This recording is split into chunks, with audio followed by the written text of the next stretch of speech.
The moment I received a call from the hospital asking me to come in for a paternity test, I was stunned, because the couple in question was none other than the heads of the law group. However, just as I was about to receive the results and meet my CEO father, my fiancée Willow actually changed my name on the report to Makoto. What shocked me even more was that her reason for doing so was simply because she feared I would advance too quickly and eventually abandon her. Later, after losing the chance to identify my father, I decisively left her and started my own business, developing the next generation of prosthetics. When I saw her again, I smiled and said, "Miss Liu, does this prosthetic still fit you well?" Chapter 1. Professor. I've agreed to go to Country C as an exchange student. I won't let this opportunity slip away this time. As soon as I said that, the professor on the other end of the line became excited. He said, "Great, George, I've been waiting for this. But didn't you just find your biological parents? Won't you spend more time with your family? And what about your fiancée, Willow, will she agree?" I paused for a moment and replied, with a bitter tone, "They'll all agree." As expected, Willow would be the last person to know about my departure. After hanging up, I stood there in a daze for a long time. It turns out that making a major decision only requires a moment when your heart becomes numb. A day before, I had received a call from the hospital asking me to take a paternity test. A search for parents show claimed to have found people who might be my biological parents. If the DNA matched, I could reunite with my family. I went to the hospital with excitement, took the sample, and nervously waited for the report. But when I went to pick up the report, I was told that Dr. Liu had taken it an hour earlier. I was a bit surprised, then relieved. Willow worked at the second hospital in the obstetrics and gynecology department, and she was also my girlfriend. This behavior seemed out of line, but I figured it was probably her way of giving me a surprise. I still remembered that when I first learned about my biological parents, Willow's eyes reddened as she hugged me and cried for a long time. She was probably waiting for me at home right now. With joy in my heart, I was ready to head home. But as I entered the lobby of the hospital, I saw that the Search for Parents show was playing on the TV. The familiar voice pulled me back to reality. Willow's voice echoed from the screen. "I'm Makoto's friend and a doctor at the second hospital. I personally conducted his paternity test, and the results show that he is the missing child of the Law family." On the screen, Willow held up the paternity test report, with a close-up showing the name of the tested person, Makoto. But I was the one who had done the DNA test, and Willow had altered the name. Makoto, holding a microphone, said emotionally to Willow, "I've been searching for my parents for over 10 years. And today my dream has come true. I'd like to especially thank Dr. Liu, my beloved, for her tireless help and for informing me of this good news so promptly." Amid the cheers of the audience, Willow couldn't hold back her tears and embraced the Law family with Makoto. The host excitedly said, "What a touching moment. Let's congratulate Mr. Makoto for finding his biological parents, and wish the couple a lifetime of happiness." The entire audience clapped, moved by their reunion. Everything seemed so perfect. I stood there in a daze, watching my fiancée embrace her first love and meet my biological parents. I felt like a clown, slapped hard in the face. I drove to the TV station, intending to confront Willow, but was met by the bodyguards she had arranged. Miss Liu said no one is allowed to enter. Get lost.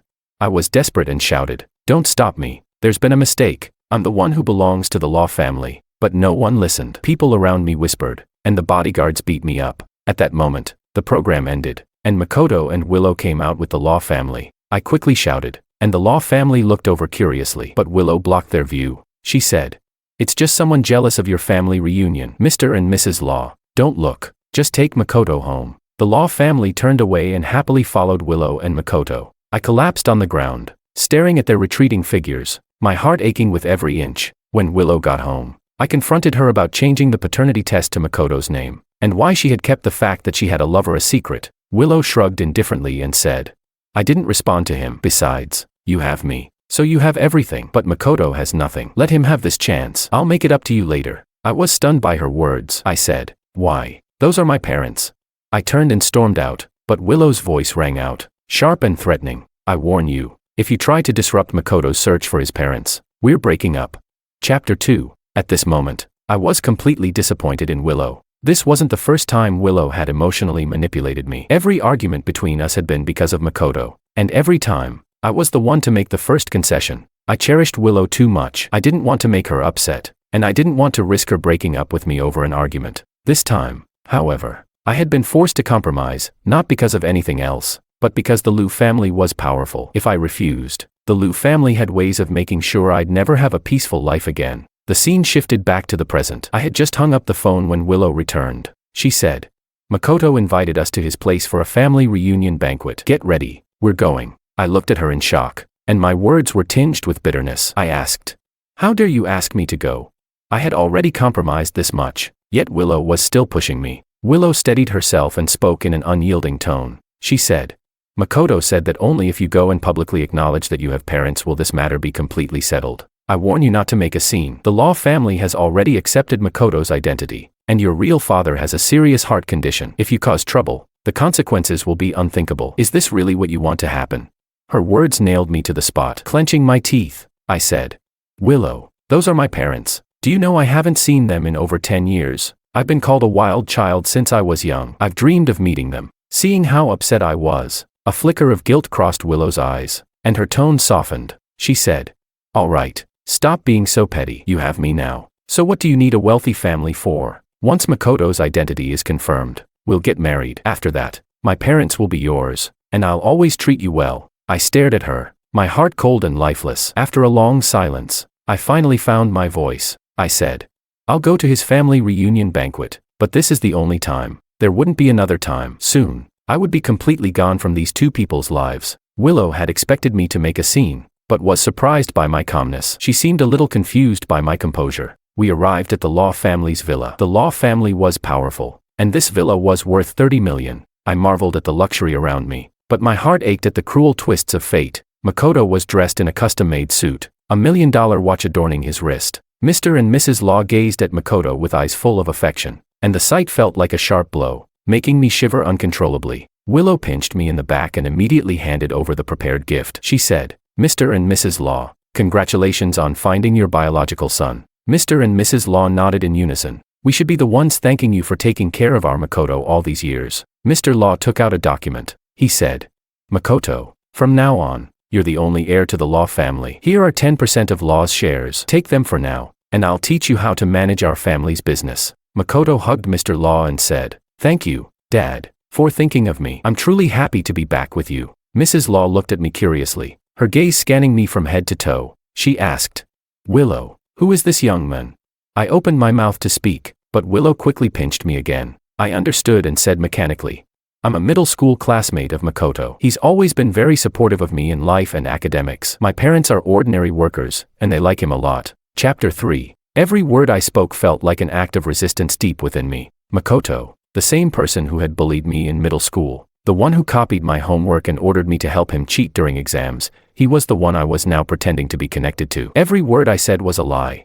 Makoto let out a relieved sigh, his eyes full of challenge and disdain, as if saying, "You can't even recognize your real parents. You must be born with a cursed fate." Mrs. Law affectionately patted Makoto's head and said, "No wonder he's our son. Even though he wasn't raised by us, he's naturally kind-hearted." Then, they began talking about the orphanage, trying to make up for the lost years of parenting. I couldn't join in, so I stood up and went to the bathroom to wash my face. I never expected that the next moment, Makoto would follow me and grab my arm forcefully. He said, "George, why are you leaving so soon? The meal's not finished yet." It felt as though something sharp had pricked my arm. I instinctively shook off Makoto's grip. Makoto fell to the ground, his face contorted in pain, and he groaned, "It hurts." Willow rushed over to check on him and looked at me angrily, saying, "George, have you lost your mind?" I immediately denied it. I had only pulled my hand away. Makoto was setting me up. I said, "I didn't touch him. He fell by himself." But Willow didn't believe me at all. She said, "You're still lying. I saw you push him. How could you be so malicious?" Makoto grabbed Willow's hand, his voice filled with grievance. He said, "He didn't mean it. I just lost my balance." Mr. and Mrs. Law hurried over, looking at Makoto's injury. Seeing that the skin was broken, Mrs. Law furiously shoved me. She said, "What did you do? My son has been so kind to you, and this is how you repay him." Mr. Law's voice turned cold as he said, "Kid, if you're causing trouble in the Law family, you're asking for trouble. Considering that you were once a friend of my son, apologize now, or I won't spare you." I was stunned, lying on the ground, my arm and back aching from the fall. I looked deeply at Willow, but she turned her face away, refusing to look at me. Her eyes were only on Makoto. My family was defending this imposter, and the woman I had loved for 10 years was protecting him at every turn. Enough. I didn't want to argue anymore. I turned and left the Law family's house alone. It started raining outside. The villa was located in the suburbs, and it was hard to get a cab, so I ended up walking back home in the rain. My head was spinning. I made myself some ginger tea and picked up my phone, only to find a message from Willow. She said, "The rain is too heavy. Makoto asked me to stay at his place tonight while I'm away. You should reflect on your behavior today." Then, Makoto sent a message, an image of him and Willow lying together in bed, both naked. He said, "See, George, you can't beat me." At this point, Makoto's provocations were nothing new to me. I was about to leave anyway, so his taunts no longer felt painful. The words barely even mattered. I thought to myself, as I pulled out my textbooks and began reviewing for my exams. I was about to go to country C as an exchange student. I had invented a patent before, and I had been accepted to pursue a graduate degree at S University. The offer had already been made, but I had given up on it impulsively, just because Willow didn't want me to leave. Looking back now, every mistake seemed to have led to another. I scribbled in my notebook, and before I knew it, the night passed. The next morning, when I opened my eyes, I met Willow's gaze, filled with annoyance. She asked, "George, what are you doing?" Chapter 4. I lowered my head in confusion, only to realize that the documents in my hand were the materials for my experimental project. I quickly tried to hide them, but Willow grabbed my hand. She squinted as she read aloud. "Research on new artificial intelligence directions, and it's written in both English and French." "George, what's this about?" I replied indifferently. "Oh, there was a student working on this project, but the paper he translated was inaccurate. He asked me to help him fix it." Willow looked at me with a hint of suspicion. She asked, "Really?" I smiled and said, "If you don't believe me, you can ask Tom. He recommended the student. He's been busy recently and passed the task to me." Tom was a senior in my field and now a big shot in the industry. He had been living abroad for a few years. Seeing me so open and honest, Willow slightly relaxed. Her tone softened as she said, "All right then, just don't get involved in anything unnecessary and don't even think about going abroad. You know I hate people who want to leave the country." I nodded, though I didn't really care. If anything, what Willow hated wasn't the idea of people wanting to go abroad, but that she hated the thought of me wanting to leave. At that moment, I noticed the obvious red marks on Willow's neck. Was it disgusting? A little, but more than that, it felt like something I had grown numb to. After Willow took a shower at home, she went to the hospital. Half an hour later, she sent me a message asking me to come to the bridal store and try on wedding dresses with her. I froze and asked, "Wedding dress?"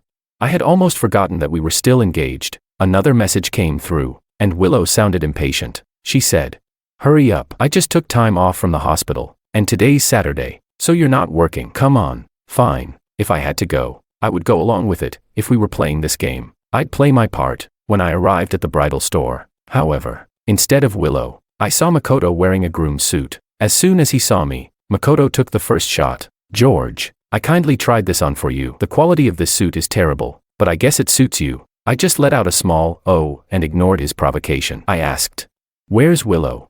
Makoto sneered, pointing to the women's fitting room. "She's in there." As he spoke, he casually started fiddling with the buttons on his suit. The next moment, he actually yanked off the button forcefully. The saleswoman couldn't help but gasp. "Sir, those buttons are very expensive." Makoto laughed loudly and began to pull off every single button, one by one. Then, he took out a wad of cash from his bag and threw it onto the ground. He said, "These ugly things deserve to be destroyed. Is this enough? If not, I can give more. Do you know who I am? I'm the only son of the law family in City A. My pocket money for one day could buy you hundreds of thousands of buttons. Don't you agree, George?" The salespeople were trembling, afraid to speak. This wedding dress was something I had personally chosen, the buttons designed with gemstones, and the patterns inside were drawn by hand, all full of beautiful memories with my future wife. The store staff nervously watched my expression, worried I would lose control and start a fight, or worse, destroy the bridal shop, but I remained calm, my tone flat as I said, "Well then, you can pay for it. That amount of money is definitely not enough." Chapter 5. Makoto froze for a moment, then his face twisted with anger. He tore off a check and threw it at me. He said, "Write any amount on it. Consider it my gift to you. I'm the only son of the law family. This money is nothing." I calmly accepted the check and wrote down the price of the suit. Willow, who had just woken up, was stunned when she saw this. She rushed over and slapped me across the face. The sharp sound of the slap echoed through the hall, immediately silencing everyone. Even the saleswoman was astonished by the slap and spoke up for me. "Ma'am, that gentleman ruined the suit first." Willow waved her hand impatiently, her face cold as she stared at me. She said, "Don't defend him. I heard everything." "George, are you so blinded by money? It's just a few buttons. Is that all that matters to you? What about our relationship?" At that moment, I really wanted to answer her in detail, to tell her that our relationship meant nothing. That it was just a sharp blade she used to humiliate me. Just one part of the game she was playing with Makoto. But I said nothing. I just shoved her to the ground and folded the check before putting it in my pocket. I said, "Call it whatever you want." Willow began to cry, and Makoto immediately pulled her into his arms. I numbly covered my face. I needed to turn this check into cash as quickly as possible. I said, "With him by your side, I don't care about you anymore. I'm going home." Without another word, I turned and left. Willow watched my back, feeling a strange mix of emotions, as though something was quietly slipping away. That night, I wasn't sure if Willow came home. She didn't send a single message on WeChat, and we started a cold war. I thought this was just as well. It made it easier for me to check out of the house. I went to the landlord, settled the rent for the next 15 days, and made sure everything was in order for me to leave and for Willow to leave as well. The landlord was quite surprised. He asked, "You're moving out already? I thought you two had been living here for a long time, and you took such good care of the house. I even thought you were going to buy it." I was at a loss for words. I had, in fact, wanted to buy this house. I worked so hard to provide Willow with a stable future, but Willow's heart had long since left me. The house was full of memories of us, and even if it were given to me for free, I didn't want it. I told the landlord, "Please don't mention my move to Willow. Thank you." Just then, I received a message from Willow. She said, "Can we talk? I'm waiting for you downstairs at home. I was supposed to be on a special call today, but I postponed a surgery just to see you, so if you don't come, I won't be going either." It was another form of emotional manipulation, implying that if anything happened to the patients, it would be my fault. What nonsense. I frowned in disgust. I was about to make an excuse to avoid her, but Willow insisted, saying that if I didn't come, she would just stay there. Fine, let's just continue playing along with her little act. When I got into the car, Willow was wearing a new, high-end dress, smelling of expensive perfume. It was obvious that Makoto had bought it for her. Makoto, spending my real parents' money on Willow. I sneered inwardly. Willow said, "George, I don't want to argue today. I'm taking you somewhere to relax." I thought she was just going to rant in the car, but to my surprise, she drove straight to the dock and took me aboard a luxurious cruise ship. Makoto, wearing a smug smile, raised his glass and waved it at me. He said, "Surprise." Chapter 6. Before me was the vast expanse of the sea. The luxury yacht was filled with a group of elegantly dressed men and women, each of them looking at me with mocking expressions. I hadn't figured out what was going on when Makoto walked over and put his arm around Willow's shoulder. He said, "The incident at the bridal shop was my fault, so this time, I've specially organized this gathering and invited you here to have fun. This is the Law family's private yacht, and all the food and wine are yours to enjoy." Willow looked at me with a gentle tone and said, "This is Makoto's kind gesture. Don't let it go to waste. Just enjoy yourself." I felt like a fool, and with a cold expression, I was about to leave, but then I realized the yacht had already set sail. If I wanted to go back, I'd have to swim. That was risky, and besides, I couldn't swim. Gritting my teeth, I reluctantly stayed, hoping time would pass quickly. Makoto suggested a game of truth or dare. The bottle spun on the table and stopped at Willow's position. She chose dare. The host grinned and said, "Your dare is to kiss the man next to you for 1 minute." Willow was stunned. Naturally, she looked at me, but then she realized that I was across from her, and the only man next to her was Makoto. Makoto pretended to be uncomfortable and spoke. "Don't do this. Willow is George's girlfriend. This wouldn't be right." The others began to tease. One person said, "It's just a game. You can't be so petty, right?"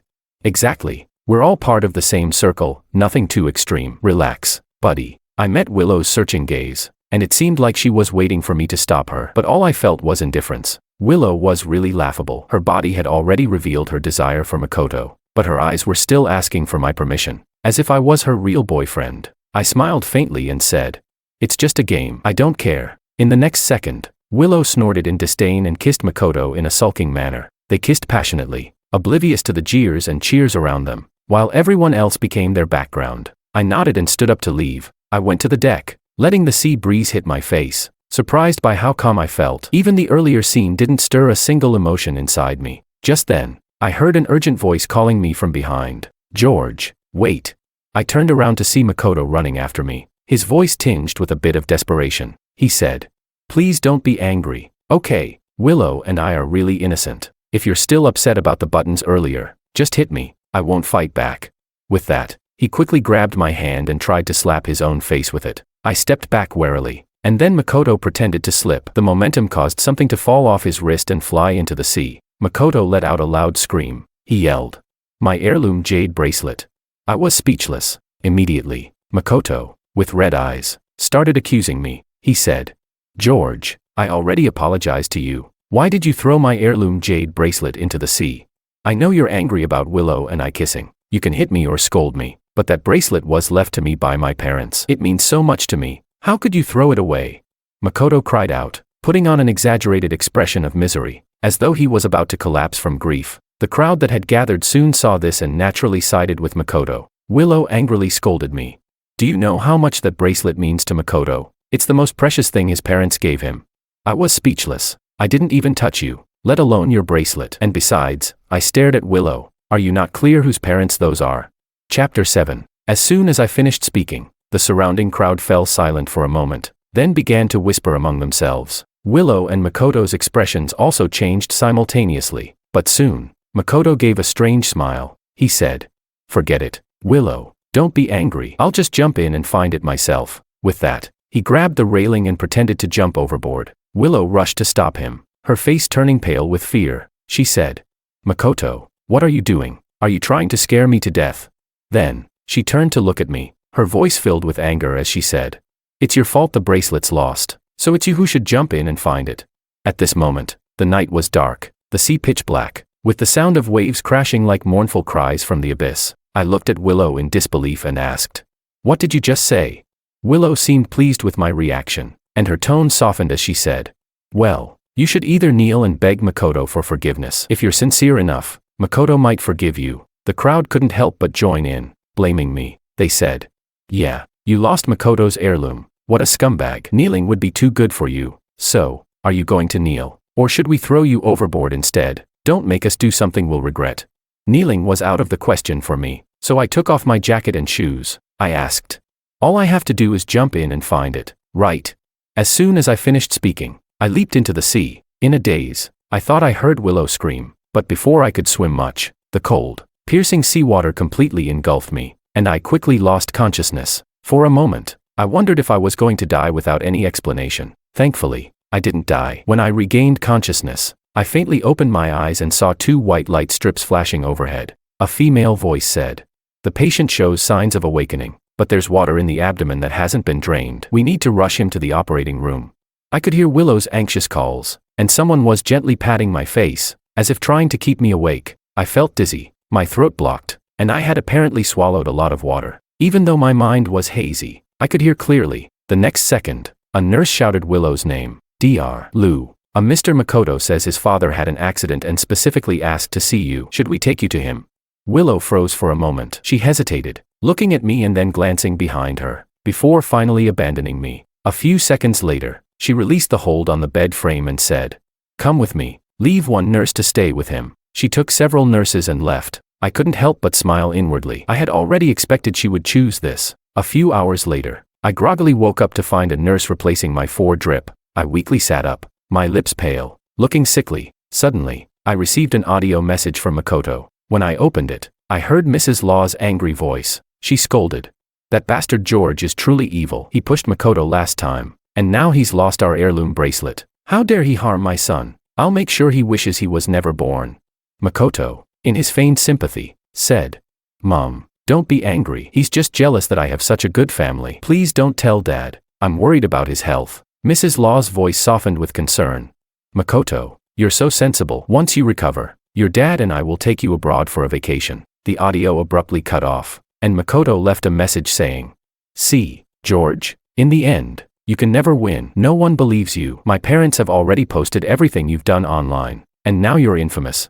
I went online to check, and sure enough, I was trending. The headline read, "George, a bloodsucker, has hurt his lifelong friend Makoto and, out of jealousy, threw the family heirloom jade bracelet into the sea." I muttered to myself as I read the media smear of me, but I didn't care at all. I was leaving soon anyway. Why should I care about this?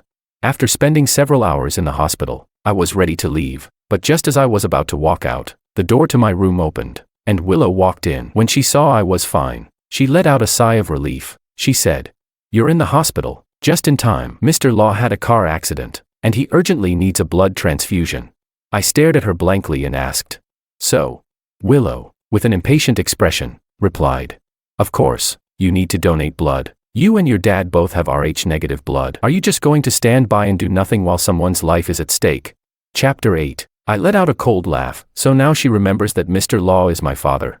I said. Now you're thinking of me. Isn't Mr. Law Makoto's dad? Since they're father and son, let Makoto donate the blood. As soon as I finished speaking, Willow's face darkened. She said, George, are you trying to piss me off? At a time like this, you're still worried about small matters. If something happens to Mr. Law, Makoto's true identity will be exposed. I'm ordering you to donate blood.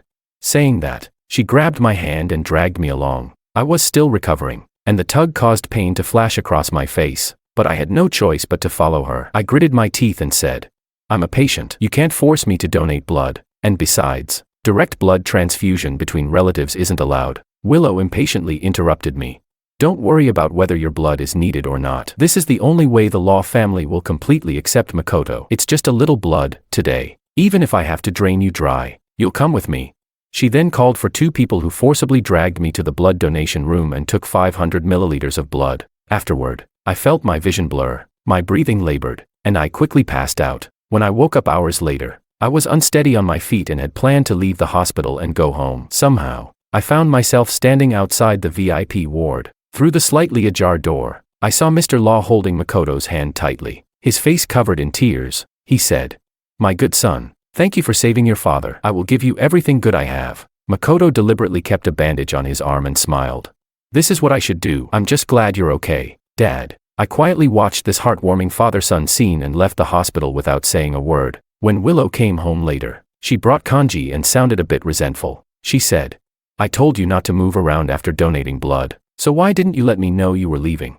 After setting down the kanji, Willow softened her tone and even took my pulse. She said, Thanks for today. Makoto has completely earned the trust of the Law family. By the way, I fixed your suit. When we get married, you need to be in the best shape, be the most handsome groom for me. I nodded. The past few days, I had been strangely quiet. I resigned from my job and told Willow I wanted to switch careers. I didn't go anywhere, just stayed home reading books and making 3 meals a day for Willow. She was very satisfied with this arrangement and even transferred me some money, encouraging me to start my own business. To her, I was supposed to stay by her side for life, even if she wasn't marrying her first love. Having a man like me, who loved her and revolved around her, made her life complete. Time passed, and finally, the wedding day arrived. Early in the morning, Willow had already done her makeup, waiting for George. When the door opened, she thought it was George, but when she turned around, she saw Makoto instead. She instantly felt a pang of disappointment and asked, Why is it you? Where's George?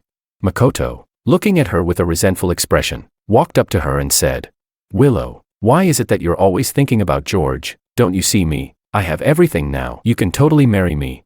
Willow, flustered and uneasy, didn't respond to him and immediately went to look for George. She searched everywhere she thought he could be but couldn't find him. Then she thought of the worst possible scenario, that George, jealous of Makoto, had secretly gone to confront Mr. Law. She rushed to Mr. Law's VIP ward and overheard this conversation. Mr. Law was praising Makoto for being so sensible, while a nurse who was changing the 4 drip bluntly said, Don't speak so casually. I remember that Makoto. I did his blood test before. He's O-type blood, not Rh-negative. If Makoto were Rh-negative, it would have been a medical accident. Mr. and Mrs. Law both stared in shock. They said, How is that possible? Our son is Rh-negative. Yesterday, he personally donated blood to me. Stop slandering our son. The nurse, quick-tempered, retorted. I was on duty yesterday and personally saw George draw the blood. The blood donation room has monitoring and records. If you don't believe me, go check it yourself. Besides, who can't tell? George and Mr. Law look identical, but who does Makoto resemble? Her words were like a wake-up call, and both Mr. and Mrs. Law were left stunned. Makoto, who had followed Willow, rushed into the room, cursing the nurse for slandering him and grabbing Willow's arm. He said, Willow, say something. She's defaming me. Get her fired. I'm the biological son of my parents. As a doctor, you need to tell them the truth. But Willow, frantic and anxious, couldn't focus on him. She was more concerned about George's whereabouts. She asked everyone she could, and finally, a friend working at the airport messaged her. The friend replied, George, isn't he headed to Country C? I just saw him go through security at the airport. Chapter 9. When Willow heard this, she instantly felt a chill run down her spine. She quickly dialed the phone to ask more questions. She asked, You said George is going to Country C. That can't be true. Are you sure you saw him? Her friend responded with certainty. It's definitely him. We even chatted a bit while he was going through security. Didn't he tell you? Willow's lips trembled, unable to speak. How could this be? The George who loved her so deeply. Had he just left without a word? I arrived smoothly in Country C, and as soon as the plane landed, I was enveloped by a strange, tense feeling. My professor arrived with Tom to pick me up. When we met, everyone was too emotional to speak. Tom said, "George, we've been waiting for this day." The professor added, "George, you're finally here. You don't know how hard it's been to manage these younger students. I'll feel at ease now that you're here to help." My throat tightened, and I could only nod repeatedly. Once in the lab, it felt like I had opened the door to a whole new world. This was a professional artificial intelligence research institute, filled with classified projects in progress. My previous patent was for a bionic prosthetic arm that could replicate finger joint movements via neural conduction, indistinguishable from a real arm. The professor briefly introduced the project team members, his gaze landing on a young woman engrossed in her research. As soon as I saw her, my eyes immediately focused. I said, "Sushiwejia." The professor was taken aback and asked, "Do you two know each other?" Anna, who had been focused on her research, looked up. When she saw me, her eyes lit up, but her tone remained cold. She said, "Hello." That was it. Then she turned her attention back to reprimanding a team member for writing incorrect data. Even the professor didn't dare interrupt her. He fondly said, "She's always had this work attitude, not one for talking much, but very serious. You'll get used to it." I nodded quickly, following the professor to get my work uniform. Anna was my senior in university, and she was known as the ice queen of our department. Back then, I was just a bookworm trying to earn extra credits, participating in various competitions and research projects. The only time we interacted was because of Willow. It was during our junior year when Willow, upset over something related to Makoto, had an argument with me. In her anger, she dumped a cup of milk tea on my head before storming off. People around me whispered as I stood there with pearls of tea dripping from my hair. At that moment, someone handed me a pack of tissues. That person was Anna. Her gaze was calm as she passed the tissues, and then, after coldly scanning the crowd of gossipers, she left once everyone fell silent. Returning to the present, I focused on the work as per the professor's instructions. The project we were working on was a super-intelligent prosthetic hand, which, when worn by patients with hand disabilities, would allow them to easily screw in bolts, type on a keyboard, and lift heavy objects. If this bionic prosthesis passed testing, it would greatly benefit many disabled individuals, allowing them to return to a normal life. This was something I had always hoped to give back to society. Soon, the results exhibition arrived. Artificial intelligence development teams from various research institutes came to participate. Despite the large scale, I confidently presented my work and quickly attracted the attention of many investors. However, just then, an unpleasant voice interrupted the atmosphere. "George?" I turned around to see David, a rich heir from a previous class of mine. I didn't have much interaction with him before, as he was lazy, relying on his family's money to buy his degree and live a lavish life overseas. He was two-faced and the type of person I hated the most. But now that we were face to face, I didn't want to make things awkward, so I just gave a polite response. Unexpectedly, David walked up to me and began inspecting my prosthetic limb, closely examining it before immediately questioning. "This thing, I feel like I've seen it before. Did you steal someone else's technology?" I froze and said, "I designed this myself. I didn't steal anything." David dragged out his words, deliberately showing off the ID badge around his neck. That's when I noticed the badge. It was from Yaolai Technology Company. David had apparently been sitting on the judging panel earlier. It was clear now he was representing the company at the exhibition. But in such a competitive market, he seemed to be jealous of the attention my project was getting from investors and was resorting to dirty tricks. David continued to bring up examples, trying to prove that my design was plagiarized. I responded calmly. "The chip technology you mentioned, I saw it at a tech exhibition before, but my design is completely different. Furthermore, if you're accusing me of plagiarism, you'll have to provide proof. If not, I'll sue you for defamation." I then quickly presented my evidence. A crowd had gathered around us without me realizing, and people started pointing fingers at David. David's face turned bright red, and he started making personal attacks. He said, Fine.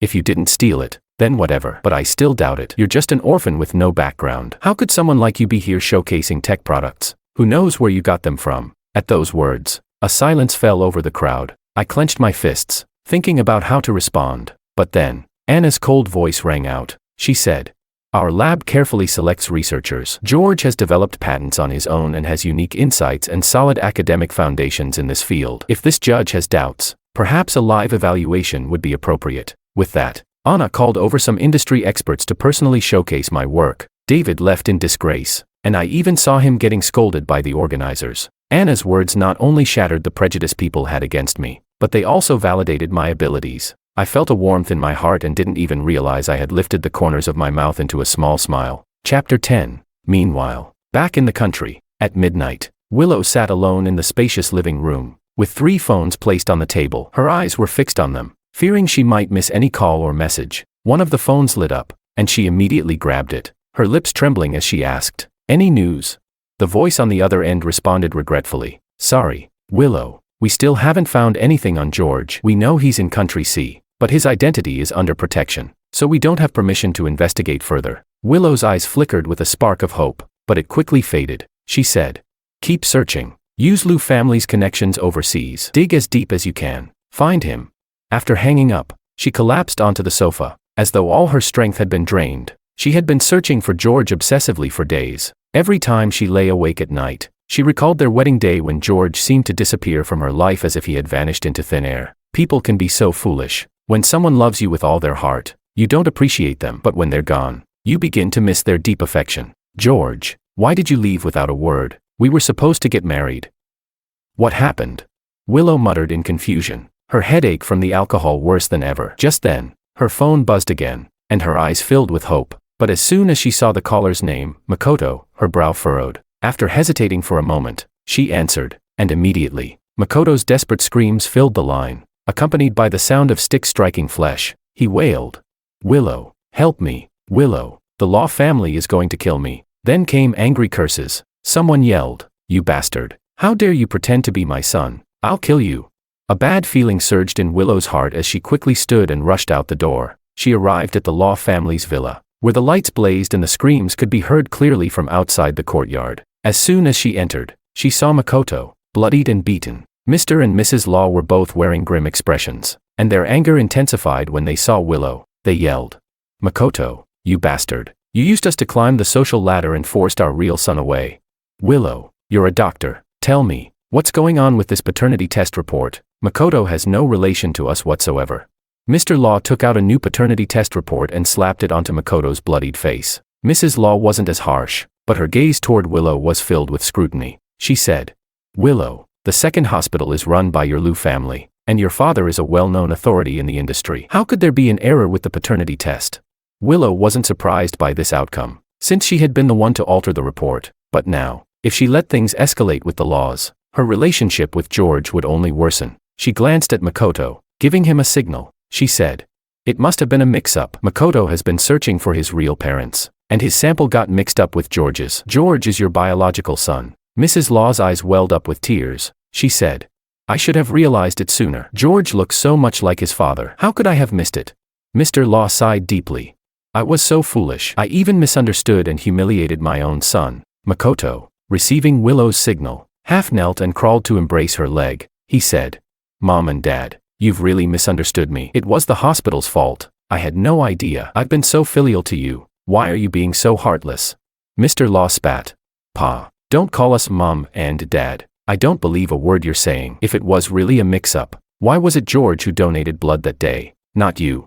And you, Willow, don't think that because you have the Lou family behind you, we won't dare touch you. I care more about my real son than my own life. He's gone missing, and if anything happens to him, I won't let it slide." As Mr. Law spoke, he nearly had a heart attack, clutching his chest and gasping for breath. Seeing this, Willow narrowed her eyes. Clearly, this excuse wouldn't convince Mr. Law. She took a desperate step and kneeled in front of him. She said, "Sir, this is ultimately my mistake, but now is not the time for us to fight amongst ourselves. We need to find George first, and then I will explain everything." Upon hearing this, Makoto's eyes filled with despair, and Mr. Law raised his hand, signaling for the bodyguards to continue beating him. Willow paid no attention to the chaos behind her. Her phone in her pocket vibrated, and a message from the private investigator popped up. It read, "I just found out that George once stayed at an orphanage. The director just received a letter from him. There might be some clues there." George had sent a letter to the director who had treated him well in the past. The envelope contained a postcard and several photos of him in a lab coat, confidently explaining an experiment. The moment she saw the photos, Willow's pupils contracted. She said, "There's a clue about George. Someone said he sent a letter to the director of the orphanage he once stayed at. We need to go ask the director about his whereabouts." Both Mr. and Mrs. Law looked at her with eager anticipation. They said, "That's great. Send us George's location right now. We're going to find him. He's our real son. We will make it up to him." Willow was also filled with excitement. She turned and rushed out the door, calling to cancel her hospital appointments and instructing her assistant to book a flight for her. She had to bring George back. After all, he was the man she was going to marry. The three of them left the law house, leaving Makoto slumped on the floor, alone. The empty house felt cold and desolate, the feeling of loneliness spreading through him. The Law family had abandoned him, and Willow was indifferent to him. His future seemed even bleaker now. He steeled himself. This couldn't continue. He couldn't let himself be controlled his whole life. He needed a comeback. Taking advantage of the fact that the Laws had left, he grabbed the money they hadn't taken and decided to head to the casino to try his luck. Makoto acted without hesitation. He staggered to his feet and left the Law house, his figure quickly disappearing into the night. Chapter 11. Willow quickly arrived at the orphanage. This was where George had grown up. As soon as she entered the yard, she saw caregivers playing games with the young children. Although they were all orphans, their faces were filled with happy smiles. Looking at this scene, Willow felt a pang in her heart. George, back in the day, should have been living a life of luxury, but instead, he was kidnapped as a child and raised in this poor orphanage. Despite it all, he had turned into such an outstanding person. It was not easy at all. Unconsciously, Willow began to picture George taking care of the younger children at the orphanage. A voice broke her thoughts. "You're here to find me, aren't you?" A calm yet strong voice came from ahead, and a slender, elegant middle-aged woman walked toward them. Willow quickly said, "Hello, Director. I'm George's fiancée. I spoke with you on the phone earlier to arrange a meeting." The director nodded slightly and said, "Please follow me." Willow brought the Law couple with her to the director's office. She didn't bother with pleasantries. Going straight to the point, she wanted George's contact information and his exact location. She even considered that, no matter the cost, if the director was willing to give up any information about George, she would rebuild this rundown orphanage into a palace. The director calmly glanced at Willow, then at the Law couple. She said, "You must be George's biological parents. He looks like his father, and his eyes and brows are just like his mother's." Upon hearing this, Mr. and Mrs. Law nearly broke into tears. "I know why you've come to see me, but I don't think you'll be able to find George. I've watched this child grow up. He appears docile, but his character is very stubborn. Once he makes a decision, no one can change his mind." Willow anxiously swallowed and said, "Director, please. His father has heart disease, and I'm his fiancée. Our family is desperately hoping he'll come back." The director lowered her gaze and shook her head, not answering her question. Instead, she changed the topic. She said, "I've watched that reunion show. You two recognized Mr. Ito on national television. You were so affectionate on screen, and the media even wrote a 3-day feature about it. Once, when George was little, he served food to the younger children. He placed a hot clay pot on the table, and the skin on his fingers was burned off. I only discovered it later, but he never made a sound the entire time. He was such a strong child, but even he couldn't bear to leave. You can imagine how hurt he must have been when he saw you reunite on TV." There was a heavy silence as the words lingered in the air. Willow's eyes turned red as she said, "This is all a misunderstanding. Whether you tell me or not, I will find George." The director sighed and pulled something from her drawer, handing it to Willow. She said, "This is a diary that George wrote. It was left behind in the orphanage. When I asked him what to do with it, he said to burn it. But I'll give it to you instead." Willow looked at the yellowed notebook in her hands, her heart trembling. After dropping the Law couple off at home, she returned to her rented apartment. She opened the diary, and each word felt like a heavy blow to her heart. It read, "Willow took me to see an art film today. She was sleepy and rested her head on my shoulder. From this angle, her chubby cheeks were so cute. Willow got her period and was afraid to eat ginger, so she asked her senior to teach her how to make ginger date tea, hoping she would like it. I saved enough money to buy her a bag, and secretly got it for her as a gift. She's so sweet. When she came back, she brought me crispy fried pig knuckles from that place in South City." These moments came to life in Willow's mind, becoming clearer and clearer. The crispy fried pig knuckles, in fact, were leftovers from her date with Makoto. She didn't want to waste food, so she packed them to give to George. There was also a bottle of soda, a hand-holding moment, a film. George eagerly documented every little kindness she showed him, no matter how trivial it seemed to her, and treated her like a goddess. But what had she done? She had forced his real parents onto someone else, stabbed him in his most vulnerable spots, and stood by Makoto when he bullied George, even slandering him. Willow could no longer hold onto the diary. She finally realized just how much of a monster she had been in this relationship. After a long silence, Willow dialed her assistant's number. She said, "Book me a flight to Country C, now." Meanwhile, in Country C, My project was progressing smoothly. After finishing the experiment that day, I went to a Chinese supermarket to buy some groceries. Just as I reached for a jar of rice sauce, a slender hand reached out at the same time. Our hands brushed, and I looked up, meeting Anna's surprised eyes. I said, "Senior, what a coincidence." Anna pursed her lips and nodded lightly. I glanced down at her shopping basket and saw it was filled with instant noodles and pickled mustard greens. I couldn't help but blurt out, "Senior, don't you know how to cook?"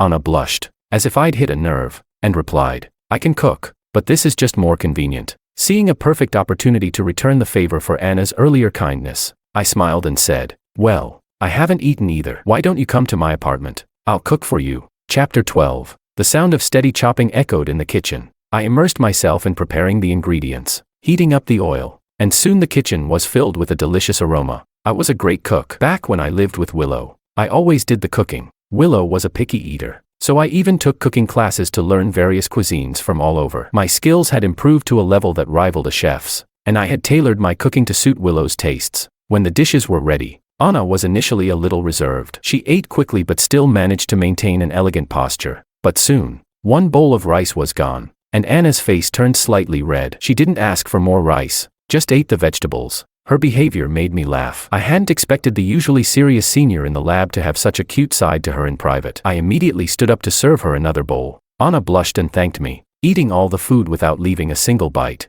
After cleaning up, I said quietly, "Senior, since we both live on the 4th floor, feel free to come over for meals whenever you're free. Cooking and eating alone feels too lonely." Based on Anna's behavior during dinner, I guessed that she didn't eat much but probably didn't have many chances to enjoy home-cooked meals, so she ate more than usual. Anna looked a little embarrassed and said, "No need," I interrupted. "Don't be polite, Senior. There are still many things I don't understand academically and need to ask you about. So, making you a meal isn't without its purpose." Seeing that I had said this, Anna no longer hesitated. "All right, then, I'll cover the cost of the groceries next time. You've just arrived here, so you should save a bit." I smiled. "Then thank you, Senior." We finished cleaning up the kitchen and sat down to work face to face. As time passed, we were both focused on processing the data at hand. Occasionally, we would have a little intellectual exchange, and it felt so natural and harmonious. A week passed quickly. Anna and I ate lunch and dinner together every day, then worked at night while also posting our work progress online. We both had profound academic insights, which attracted a lot of attention from younger students. Many of them wanted to learn from us. I even created a Facebook account specifically for posting photos of our work progress. Sometimes, we would appear in the pictures, and the comments would explode. People were saying, "What a beautiful pair of PhD students. A brilliant power duo, both from our school. They're so well matched. Aren't these Anna and my senior? I ship this couple." I didn't pay much attention to these comments, only responding to those that asked professional questions. I felt that shipping us as a couple might be uncomfortable for Anna, so I personally explained our relationship. What I didn't notice was the brief flash of disappointment in Anna's eyes. The next day, when I walked through the hallway of the research institute, I noticed a group of technicians glancing at me with nervous expressions. Some even seemed to avoid my gaze. Confused, I walked into my lab and saw 2 foreign colleagues with serious expressions. The professor stood by the experimental table, looking complicated, while Anna had a cold expression on her face. I recognized one of them, Kevin, the investor for this project. He said, "Mr. Wang, we need you to explain what this is." Upon my arrival, Kevin went straight to the point, telling me that they felt the project's investment costs were too high. As a result, the higher-ups had decided to hold a meeting and wanted us to replace the lightweight metal material with a cheaper alternative. I immediately rejected. That's absolutely not acceptable. Our marketing has been very clear about this. The key feature of this smart bionic prosthesis is its lightness and ease of use. If we switch to a substitute metal, it could weaken the product's performance and even cause a risk of electrical leakage. Kevin continued talking, approaching the issue from a businessman's perspective, completely ignoring the impact on the prosthesis's performance if the material was changed. But I firmly refused. I'm not a businessman. My original intention for making bionic prosthetics is to help people with disabilities return to normal life. If you insist on making changes, I bit my lip, hesitating to say the words that were on the tip of my tongue. If you insist on changing things, then we'll have to find a new investor. After all, this was the professor's team, and it was everyone's hard work. I didn't feel I had the right to make that decision alone. Kevin seemed to sense my hesitation, and his expression turned dismissive. He said, "So what? Are you trying to threaten me? Let me remind you, our company almost has a monopoly on the entire metal industry in Country C. If you refuse to cooperate with us, no one else will dare to work with you." I broke into a cold sweat, looking toward the professor. As we stood there in a deadlock, Anna, who had been silent all this time, suddenly spoke up. She said, "It's fine. We haven't signed the contract yet. Let's terminate the cooperation. The full funding for this project will be covered by my family, the Su family." Her words took me completely by surprise, and I stared at her in shock. What kind of background did Anna have to make such an audacious claim? But then, one of my younger lab colleagues, who had overheard the conversation, whispered to me, "Senior Wang, Anna's father is the chairman of the Su group." My face changed instantly. I hadn't realized Anna's family had such a powerful background. Chapter 13. The Su family was a powerful one, holding influence in both political and business circles. They owned 10 listed companies abroad alone. Anna was the youngest daughter of the Su family, and she had been pampered since childhood. For her 18th birthday, her grandfather gifted her a small island. However, Anna was always low-key and didn't care to flaunt her wealth. When she revealed this, the entire laboratory fell silent, but Anna remained calm, unapologetic about revealing her family background, and it gave the entire team confidence. She said, "You can trust me. I'm willing to support our project without being held back by others." Kevin, furious, turned red in the face and finally stormed out, cursing under his breath. After that day, I almost didn't dare speak to Anna, though we still ate together as usual. I became more reserved around her. Anna noticed and was upset. She said, "George, the reason I've always kept my family background quiet is because I didn't want others to distance themselves from me. I didn't expect you to act this way." I quickly shook my head. "I just didn't realize how low-key you are. I never meant to distance myself from you." Her words seemed to relax her. She smiled and said, "Good. I really admire you and respect your achievements. I hope we can continue our cooperation for the long term. From now on, please forget I'm the Su family's daughter, and just see me as your senior. Is that all right?" Looking into Anna's sparkling eyes, my heart skipped a beat. I replied, "Of course. You'll always be the most trusted senior to me." After that day, the Su family decisively injected funds, and the project continued without interruption. Having gone through this together, our relationship became even closer. Even the professor began to encourage our partnership. We even had quite a few fans shipping us on social media now. It was after the plane landed that Willow saw a post on her feed. In the video, George and Anna stood side by side, proudly presenting their research results. Both of them looked vibrant and full of energy, appearing perfectly matched. Willow's heart surged with a storm of emotions. She felt a strong sense of crisis, fearing that George might be developing feelings for Anna. No, that couldn't happen. George had to be hers, only hers. With that thought in mind, Willow firmly grabbed her suitcase and moved forward. Meanwhile, back in the country, Makoto was hiding from his creditors. He had gambled multiple times, losing all his money and sinking deeper into debt. Now, the people he owed were threatening to sell him abroad. So he spent his days running from one place to another, eating only sporadically, living like a beggar. He had called Willow countless times, but she never answered. This was so unlike her. Willow had always answered his calls immediately before, even knowing what he wanted to say without him speaking. The stark contrast now left Makoto in a panic. And so, under the cover of night, he blocked Willow's door, determined to find out what was going on. He shouted, "Where's Willow? I need to see her." The servant, looking at him with disdain, said, "Who are you, and what do you want with Miss Lu?" He replied, "I'm her boyfriend. I need to see her." The servant laughed mockingly. "Oh, look at you, dressed like a beggar. The Lu family is a wealthy family, and how could our young miss ever be interested in you? Also, she's already gone abroad. Now, leave. If you don't, I'll call the police." Makoto was stunned. "She went abroad, but I'm her true love. She should be coming to find me." But the servant sneered and slammed the door shut. Makoto stood there, trembling. Could it be that Willow had gone abroad to find George? No, he couldn't lose her. If she went abroad, he would lose all his security. He had to follow her. Willow was his first love. She had humiliated George so much for him before. Surely, she still loved him more.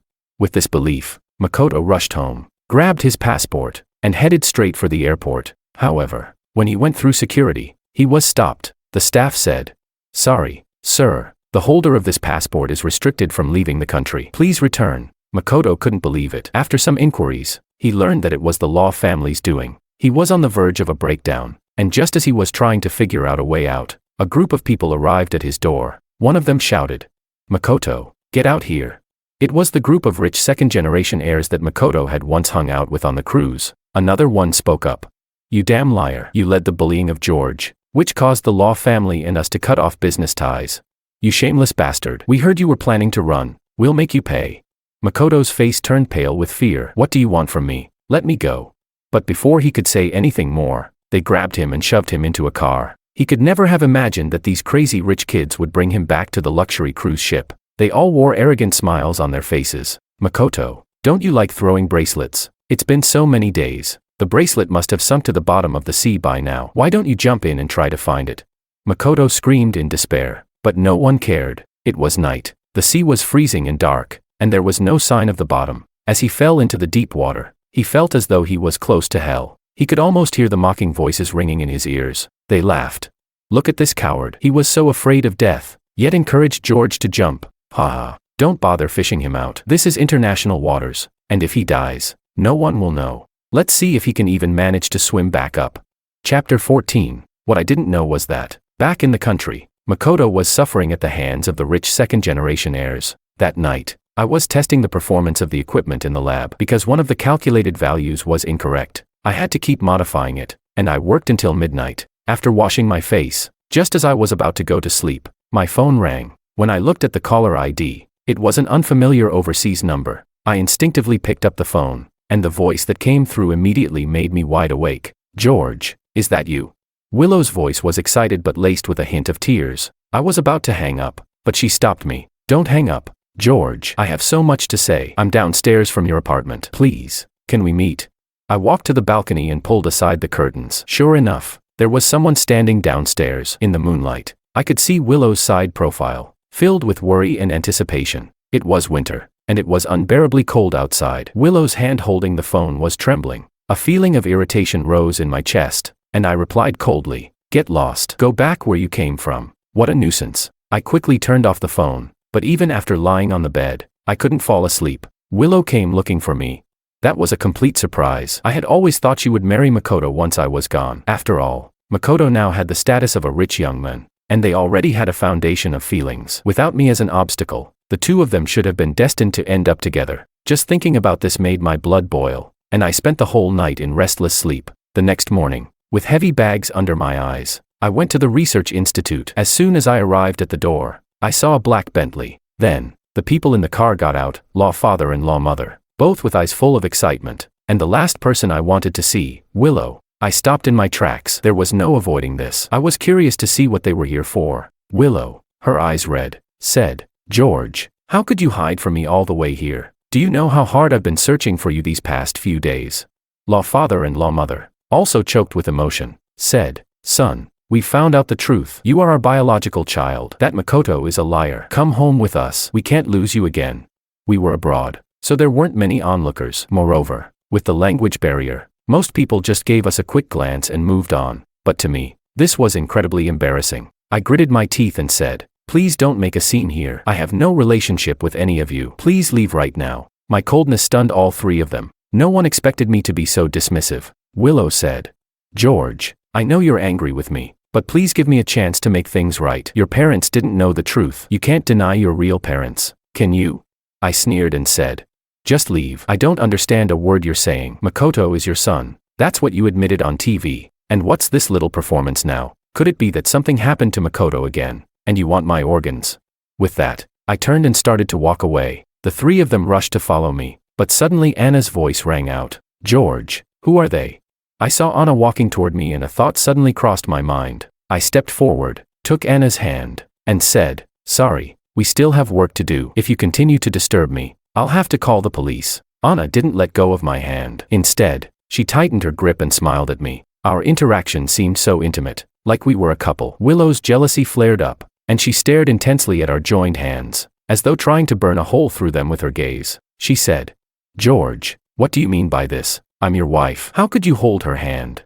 I glanced back at her, my eyes completely void of warmth. I said, "Have we registered for marriage or had a wedding? You keep calling yourself my wife. Do you have any proof? If I had a wife like you, I'd consider myself the unluckiest man alive." Chapter 15. Willow's face turned a deep shade of jealousy as she stared at Anna. The first time she saw this woman, she immediately sensed a crisis, because Anna was several times more beautiful than in the photos and looked so well matched beside me. We went straight into the research institute. Only then did I release Anna's hand and, with an apologetic expression, explained the situation to her. After hearing everything, Anna didn't blame me for the earlier offense. In fact, she seemed deeply sympathetic. She said, "George, You didn't do anything wrong. You deserve to meet someone better. Her words warmed my heart, but I couldn't help but chuckle bitterly. I said, Senior, you must think I'm ridiculous, right? 10 years of feelings wasted, unable to be recognized by my biological parents, and in the end, I'm left to go far away. Clearly, I did nothing wrong, yet I've become the one who invested the most in this relationship. Anna took the initiative to hug me. Her voice was as gentle as the warmth of the March sun. She said, George, you're a great person. As someone who believes in science, I've never really believed in fate, but meeting you, I've always felt it was inevitable. You deserve everything good. Her words touched me deeply, and my eyes suddenly welled up. I said, Thank you, Senior. She smiled and said, Stop calling me Senior. Just call me by my name. I was stunned for a moment, then replied, All right, Anna. The Law family owned property in Country C, so they stayed at their house while regularly visiting me. Although I was disappointed in what they had done before, they truly hadn't known the truth at the time, so I couldn't be too harsh on them. When the Law family learned about the project I was working on and decided to invest heavily, I refused. I said, Thank you for your offer, but I don't want any financial entanglement with you. Upon hearing this, Law father's eyes filled with sorrow. He said, Son, I know that a lot has happened that has hurt you, but we are still family. Blood ties can't be severed. You should give your parents a chance. Law mother, tears in her eyes, said, Your father's heart isn't well. His greatest wish in life is to find you. I'm not forcing you to forgive us, but I hope, considering your father's health, you can come together with us more often. I was naturally a soft-hearted person. I fell silent for a long time, before finally relenting and saying, Let me think about it. With that, I turned to leave, deliberately ignoring Willow, who had accompanied the Law family. Willow's hopes were dashed. The entire time, I didn't spare her a glance. I treated her as if she were invisible. She had never experienced such indifference. In the past, I had always been filled with her, and now, seeing the stark contrast, she was suffocated by it. She said, George, wait for me.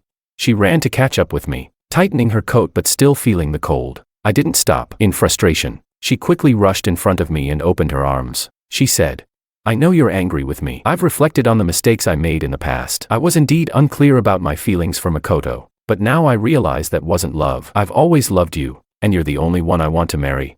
I looked at her with impatience. Miss Liu, if you have a problem, go get treatment. I don't have the time to help you sort out your feelings, and frankly, it has nothing to do with me. Could you please leave me alone? Willow stubbornly refused to leave. She was certain I would soften, but the next moment, I grabbed her and forcefully pushed her away. A few days later, I received a phone call. On the other end, Law mother was crying almost hysterically. She said, George, your father's heart disease has flared up. He's afraid he won't make it. He wants to see you one last time. Please, I beg you, come home. I'm depending on you now. A video was sent right after. On the hospital bed, Law father, with a breathing machine, struggled to extend his hand toward the screen as if wanting to touch something. Seeing this, my heart was overwhelmed with a strange calmness. I took half a day off from the professor and, after some contemplation, decided to go back and see. The project was progressing well, and I had received the professor's permission to bring the project back to the country. Before getting on the plane, I didn't expect Anna to come as well. I stood frozen for a moment as I watched her sit next to me, a deep smile on her face. She said, If you're going back to the country, we should go together. You still need the Su family, and you need my help too. The Su group has already set up a subsidiary specifically for our project. Let's wish for a successful collaboration. Chapter 16. After returning to the country, I went straight to the hospital. I heard that the treatment had been timely this time, and Law father's life had been saved. However, he could never endure strong emotional stress again, and even walking a few steps required taking heart medicine for relief. Law mother seemed to have aged 10 years. She trembled as she called me aside and handed me a key. She said, This is the key to the safe at home. Your father and I have made a will, leaving all our assets to you. Son, I know you've always held a grudge against us, but we only have you as our child, so you have to accept this, no matter what. Looking into Law mother's earnest eyes, I couldn't help but feel my eyes moisten. I said, All right, Mom. This delayed call of Mom made Law mother's eyes red as well. I moved into the Law family house. While taking time to care for Law father, I also continued working on the smart prosthetics project. After going through all the procedures, the product was now approved and entered the mass production stage. I was so busy every day that I even missed phone calls.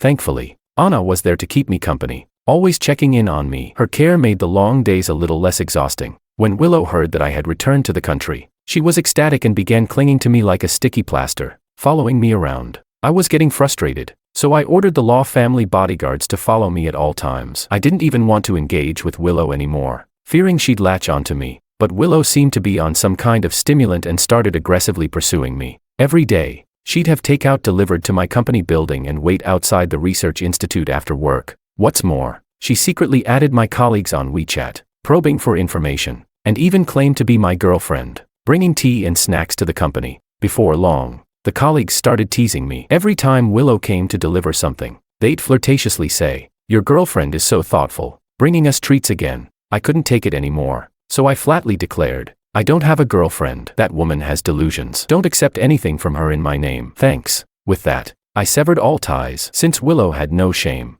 I wasn't going to pretend. The colleagues also stopped accepting the things she brought, showing me respect. Soon, the day of the product launch arrived, and Anna and I represented the company at the event. I confidently took the stage, showcasing our smart prosthetics and announcing our future research plans. My confident demeanor impressed many investors in the audience. Willow had snuck in, and when she saw me, her heart raced. This was her man. She wouldn't let him go.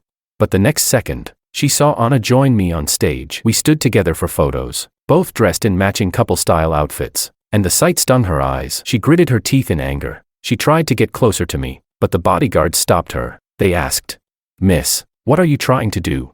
Willow, desperate but unable to make a scene in front of the business elites, could only watch with intense jealousy as I walked away. After the launch, the evening gala began. Anna took me to discuss the project with several business giants from the capital. Everyone praised my abilities, and amidst the drinking and exchanging of business cards, we reached several verbal agreements. However, while I was exchanging drinks, I unexpectedly spotted Makoto working as a waiter. In just a few months, Makoto had become gaunt, his once handsome face now haggard and worn. He was completely unrecognizable from the glamorous person he had once been. I was shocked by his appearance. Makoto, too, was startled, and his tray wobbled, spilling the wine everywhere. The CEO I had been talking to immediately darkened. He scolded, "What's wrong with you? You can't even carry a tray properly. Do you not want to work?"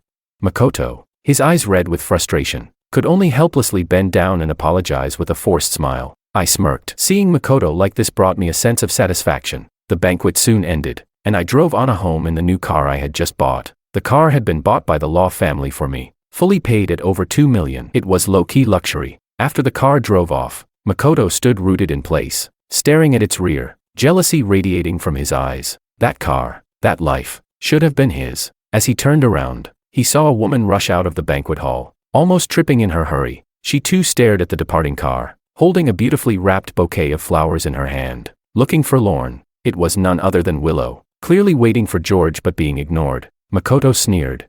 "How pathetic. Willow, you're still pretending to be in love. George clearly doesn't love you anymore." His words seemed to hit a sore spot with Willow. Without warning, she slapped him across the face. She scolded, "Get lost. It's all because of you. If you hadn't been stirring things up, he would have married me." Makoto held his cheek, a storm of hate brewing inside him. Why was he not as good as George? It was all his fault, his cowardice. If George had married Willow, the DNA test secret would have remained hidden forever, and he would still be the heir of the Law family. Fury surged within him as a dark thought formed. He was going to take back everything that was rightfully his.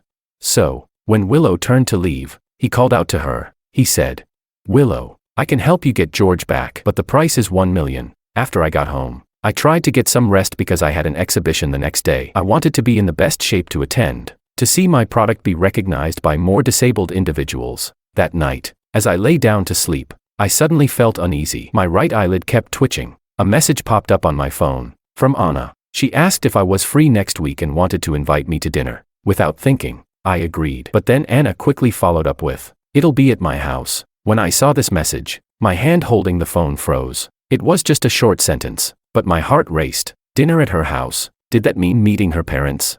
I carefully asked, "Senior, why at your house?" Anna stayed silent for a long time before replying, "George, sometimes I really think you're a blockhead." Our conversation abruptly ended, but after I turned off my phone, I couldn't help but smile and went to sleep, feeling peaceful. The next morning, Anna and I brought our team to the exhibition. The venue was bustling with people, but clearly, our booth had the most visitors. At that moment, I was helping a young girl with a hand disability put on the prosthetic limb. Once the sensors activated, the girl watched in amazement as her fingers moved flexibly on her arm. I encouraged her. "Try picking something up." She tried, and with ease. She picked up a heavy object. I watched the joy on her face as she played the piano with the prosthetic hand, each finger moving to play the notes. The sound of the keyboard was smooth and beautiful, almost like magic. The crowd erupted into applause, and the atmosphere reached a new high. But at that moment, there was a commotion at the entrance. A group of people with banners stormed in, shouting slogans. "Where's George? Come out here. Heartless businessman, you've made toxic prosthetics that killed our children. Hand over George. If we don't get him today, we'll tear this place apart." Chapter 17. The number of people denouncing me grew larger, and the entire audience was intimidated by their force. The crowd unconsciously split into two, allowing them to pass through the middle. I remained calm and composed in my spot, my voice neither humble nor arrogant as I spoke. "I am George. What do you want from me?" They cursed. "Pa, don't you know the evil things you've done?" Someone said. "Lady, slander and defamation carry legal consequences. Please tell us what George has done." The troublemaker woman threw a set of electronic prosthetics that I had made. She said, "It's this thing that ruined my son, leaving him paralyzed. He only lost one arm before, but now look, he's a paraplegic. Look, this is my son." She then turned and pushed a young man in a wheelchair forward, his face twisted in resentment. He immediately cursed me. "You bastard. I used your prosthetics, and before, I could walk, but now I can't even stand up anymore. My face is crooked, my eyes are slanted." As she spoke, the woman threw herself on the ground, crying hysterically. "He's my only son. What are we supposed to do?" People around couldn't help but raise their phones to start live streaming, righteous in their declarations to expose me. There were a few reporters on site, and upon seeing this explosive news, they immediately focused their cameras on my face. I furrowed my brows and asked, "Are you sure you used my prosthetics?" As far as I know, there are now many counterfeit versions on the market that are similar to my patents. However, my products can only be bought through the official channels on our company website. Please provide your purchase record for verification. Before I could finish, the woman slapped me across the face with a loud crack. She cursed. "You still want to argue? Can't you all see? He's saying all this to shirk responsibility." Hearing these words, the girl who had just been trying on the prosthetic immediately took it off in fear and hid behind her mother. More and more people started whispering, "This thing is so cheap. It must be problematic." Exactly. And this George looks so young. He probably has no experience. At that moment, someone nearby spoke up. "My dad was one of the first to try out his prosthetics. Not only are they useless, but they also leak electricity. It's all his fault." I wanted to explain, but then I caught the sinister look of Makoto in the crowd. I locked eyes with Makoto from across the room, and in that instant, I understood everything. Makoto sneered and walked up to stir the crowd's emotions. He said, "Listen, everyone. I've known George here since we were kids. I believe I'm the one who understands him the most. Mr. Wong once had a fiancée who loved him dearly, but for his own selfish desires, he left her on the day of their wedding and ran off. A selfish, irresponsible man like him. How could you trust him to take responsibility for you?" As soon as he finished, Willow walked out from behind, tears streaming down her face. She held up her phone, showing photos of us together, her voice trembling with grievance. She said, "George, I was your fiancé. Yet you abandoned me on our wedding day, leaving me humiliated. I chased you abroad to find you, and you were with Anna, the other woman. You even abandoned your parents. Think about our past. We've been together for 10 years. I hope you can change your ways. If you admit your mistakes, we're willing to stand by you through this." She cried, and the onlookers couldn't help but sigh. People whispered, "Isn't that Liu family's daughter? George is a heartless jerk. She's such a good woman. Even though he's clearly scheming to make money off of others, she's still willing to wait for him. See, this cheap prosthetic is part of George's plot. He's just making harmful products to make money and run away. Stop talking. Let's all go and beat this bastard and his mistress." The scene immediately descended into chaos. Despite the overwhelming support for the troublemakers, I remained calm and stepped forward to reason with the crowd. But the next moment, someone kicked me from behind, sending me sprawling to the ground, followed by countless punches and kicks. The pain was so intense I could hardly get up. People were also wielding sticks, smashing my prosthetic products in a frenzy. The prosthetics, worth millions, were immediately in danger. Anna shouted, "Stop, you're breaking the law by attacking someone." Anna was frantic, rushing to protect me with her arms, but she was small and defenseless, and the next moment, she was slapped across the face. The woman who hit her cursed, "I hate mistresses. Today I'll teach you a lesson for all the other women." Seeing the pain on Anna's face, I lost it. I got up, punching the woman in the nose, then shouted, "You all love spreading rumors, don't you? I've already called the police. Since you're so confident, let's all go to the station together and sort this out." The crowd started to quiet down, likely hesitant after seeing my determined attitude. Just then, the police arrived. One officer flashed his badge and asked, "Did you call the police?" I nodded and replied, "These people are causing trouble and attacking me, maliciously defaming my product." The woman immediately put her hands on her hips and said, "Who's defaming you? It's your faulty product that hurt my son. I'm just here to seek justice." The crowd chimed in to support her. I calmly looked at them and then pointed to the men who had been pretending to be paralyzed. I asked, "You claim to be paralyzed, half paralyzed, is that right?" I then played a video. In the video, the man was energetically chasing a young girl and harassing her. The video was shot just the day before. The people on site were stunned. Then, I laid all the evidence out in front of everyone. I said, "As you can see, this man is not disabled. The woman isn't his mother either. They are just actors hired by malicious people to frame me." The initial testers I hired all signed agreements. The prosthetic limbs they used had unique serial numbers engraved on them. Every buyer had to register with their ID to get a unique prosthetic serial number. You can easily compare them. And those of you who claim to have used my products must provide the serial numbers from your purchase. Otherwise, you are committing slander and intentional harm, which is a criminal offense. Now, it's your turn to prove yourselves. First, show that you bought the product from the official channel. And second, prove you are truly mother and son. I spoke clearly, responding with ease, gradually pushing back the people who had been yelling earlier. The woman, now panicking, immediately knelt in front of me and explained, "It wasn't me. It was Makoto who instructed me. He promised me a large sum of money if I could ruin your reputation." As soon as Makoto heard this, he immediately grabbed the woman by the collar and cursed, "What nonsense are you talking? Don't drag me into your filthy schemes." The woman responded, "It was you. I have the transfer records on my phone. Officer, don't arrest the wrong person." Makoto and the woman started fighting, but the police quickly intervened and separated them. I wasn't surprised. I knew exactly how dirty Makoto's tactics could be. I had been betrayed before, so I had to be cautious and always cover my tracks. That's why, as soon as I returned to the country, I had people keep an eye on Makoto's movements. I knew every shady plan Makoto and Willow had been secretly plotting. As the situation began to turn, the reporters quickly changed their tune and started interviewing me. They asked, "Mr. Wong, that was quite a scare earlier. How do you feel now?"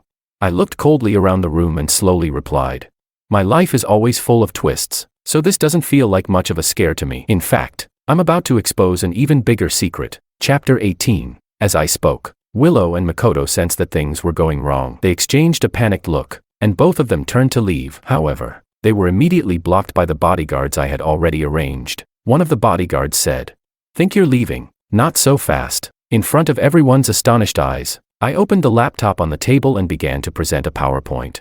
I said, "This righteous Mr. Makoto here once impersonated me on a family reunion show and claimed my biological parents. And the one who helped him pull this off was none other than Ms. Willow, who also happens to be a doctor at the Central City Hospital." Everyone gasped in shock, and the murmurs grew louder. Makoto's face turned increasingly pale. He said, "George, stop slandering me. It was you who refused to meet your biological parents, and it was Willow who helped you change your name. What does that have to do with me?" Willow panicked and shouted, "Makoto, are you even a man? Now you're trying to blame me. It was you who asked me to help you fake the paternity test because you heard the Law family had money." As the two started arguing furiously, I immediately pressed play on the recording. The audio of Willow changing names in her office was broadcasted for everyone to hear. Then came the footage of the Law family reunion on TV, confirming everything. Makoto and Willow's faces turned an ashen gray as their secrets were exposed. I sneered. "On top of all this, I'm also going to hold you responsible for inciting the violent incident and injuring Anna. Anna is the most important person in my life now, and if you dare to harm her, I will not tolerate it." The police immediately understood the situation and quickly handcuffed the troublemakers, saying, "Come with us." As Makoto was led away, he screamed, "George, you ruined me. I will make sure you pay for this," I said coldly. "That's all you can do." After the police took them away, the truth quickly surfaced. At first, Willow denied her involvement in the conspiracy, but the police recovered the chat records, which showed that she and Makoto had been discussing how to ruin my exhibition and bring me to ruin. I was at the police station giving a statement when Willow, tear-streaked, tried to explain. "George, I did all this because I loved you, but I've made up my mind. After the exhibition, if we reconcile, I will help expose the truth. I secretly recorded Makoto's calls with the people behind this just to help clear your name. The one who truly wanted to harm you was only Makoto." I sneered. "Spare me the righteous act. Don't forget, you were the ones who stirred up public opinion and destroyed my reputation. I can't even look at your face without feeling disgusted." Willow was still trying to justify herself when Anna stood by my side. She said, Miss Liu, let me remind you, if you truly love someone, you protect them from harm, not use that love as an excuse to stab them in the back. The person you took for granted will always find someone who cherishes them. Whoever harms George in front of me again, the Su family will step in. Her words felt like a warm breeze through my heart, clearing away all the hurt I had ever felt. At first, I felt inferior around Anna, even fantasizing that if I had met her first, things might have turned out differently. Now, her words gave me the confidence I needed, and I knew for sure that Anna was the one I wanted by my side. I gently took Anna's hand. I said, "I'm sorry you had to go through this, but George takes responsibility for his actions. Since everyone believes I went to country C to pursue you, then I will make that clear. The past was my mistake, trusting the wrong person. I won't make the same mistake again. Anna, will you be my girlfriend?" Anna's eyes filled with tears as she softly replied, "Of course I will. You know I've been waiting for you to say that." We exchanged a smile, a perfect match, which stung Willow's eyes. She screamed, "George, what do you mean by this? You've known this woman for only a few months, and you're willing to discard 10 years of our relationship just like that. Did you ever think about my feelings?" I scoffed and said, 10 years? You have the nerve to talk about 10 years, when you kept hurting me for Makoto. Did you ever consider those 10 years? Admit it. Willow, you never loved me. You were just used to me working like a dog for you. You never saw me as a person. Willow bit her lips until they turned white. She said, "I didn't. I do love you. I even went to your old orphanage and donated a lot of money. All of this is because I love you. I just realized too late. George, give me one more chance. Let me prove my love to you." When I heard the word orphanage, I paused for a moment. After all, I had no family, and the orphanage was a vulnerable spot for me. But sadly, Willow didn't understand me. Trying to win my favor by exploiting my weaknesses only made me despise her more. At this moment, Anna spoke up first. She said, "How much did you donate?" "The Su family can donate 10 times or 100 times more. It's not that I want to compete with you, but I want to show you that if you think money can buy redemption, that only proves you never understood George." Anna's words always made me feel protected. At this moment, I was more certain than ever that Anna was the one I wanted as my partner. Just as I was about to leave with Anna, I suddenly remembered something and turned to look at Willow. I said, "Willow, if you have grudges or resentment, come at me, but if you dare to slander Anna and have her beaten, I will make you pay for it. You'd better watch yourself." Upon hearing this, Willow seemed struck by lightning, and she staggered before collapsing onto the floor. The Su family's legal team moved quickly. The Liu family suffered a blow in business, and soon, they were ostracized in the circle. Many of the nobles who had once supported the Liu family turned their backs after the Su family made their move. Willow's father was furious, scolding her harshly and bringing back the illegitimate son and the mistress she had never known about. It turned out that her father had been cheating for a long time, but kept the son and mistress hidden to avoid Willow's violence against them. Now, Willow was finished. Her father had no choice but to focus on the son, grooming him as the successor. When Willow learned of this, she completely lost it. She screamed at her father, demanding to know how he could do this to her mother. Liu's father coldly pushed her away, his face full of anger, and said, "How dare you ask me that? You and Makoto have ruined several big deals for me and destroyed my reputation. You're just like your mother, good for nothing." Willow fell to the ground, staring blankly as her father slammed the door behind him. She sat there in despair, finally realizing that the only person who ever truly cared for her was George, and now George didn't want her anymore, and it was she who had pushed him away. She bitterly smiled, feeling more foolish than ever.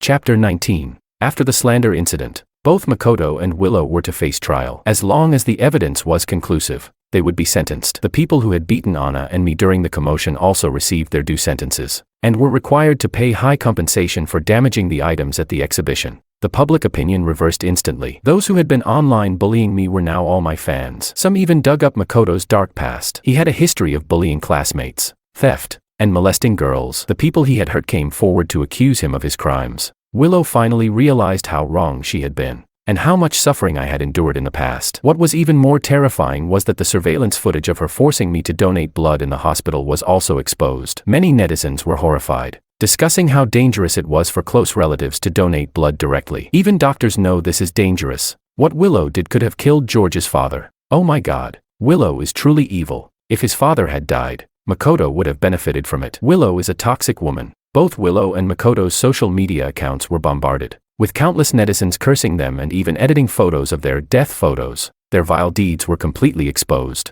and there was no turning back. At the same time, More and more people began shipping Anna and me as a couple. The reputation of the electronic bionic prosthesis was also restored, with many users coming forward to praise it. The first batch of prostheses I produced sold out in just 3 days. Now, Makoto and Willow were both facing prison sentences. The Liu family, powerful and influential, managed to get Willow out of jail. However, due to her unauthorized tampering with the paternity test, her reputation was ruined, and she could no longer work as a doctor. For these past few days, Willow had been in a daze, still clutching her phone and lying in bed. She kept sending me messages, begging for my forgiveness, but I had already blocked all her contacts. The verdict hadn't been handed down yet, but Makoto, claiming illness, had applied for a delay in his execution. The specifics of his illness were unclear, but all that was known was that he had vomited blood and fainted while in the police station. Willow, in a fit of rage, cursed Makoto as a useless fool. But now, she and I were completely finished. Even the Liu family was deeply disappointed in her and ordered her to stay indoors.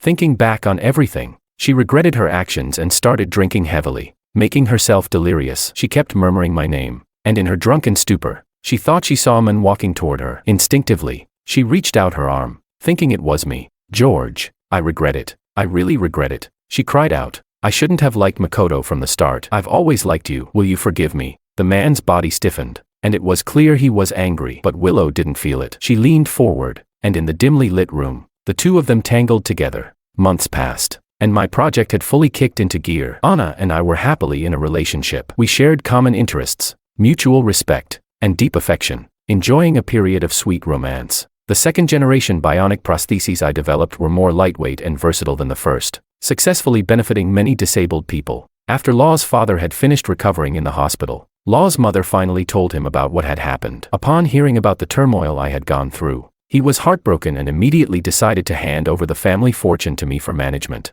I had never been too concerned about money. In the past, I had always spent whatever I earned on Willow, but now, with a large sum of money suddenly in my hands, I was a bit unaccustomed to it. Thankfully, Anna's family financial team helped me manage the funds, allowing me to focus on my research. At the same time, I decided to propose to Anna. One day, I booked the most luxurious hotel in the capital, inviting Anna and her parents, along with relatives from both sides, for the occasion. This was not only a formal recognition ceremony organized by the Law family, but also our engagement party, so it had to be grand. I was deeply moved. The misunderstandings with my parents were also gone. During the engagement banquet, the Su family parents were very pleased with me. Both families enjoyed the meal, and amidst the clinking of glasses, our marriage was almost settled. Just then, a commotion came from the door. Everyone's gaze turned toward the noise, and they saw Willow, dressed in a maternity outfit, holding her stomach, rushing in. George, you can't marry her. I'm already pregnant with your child, she exclaimed,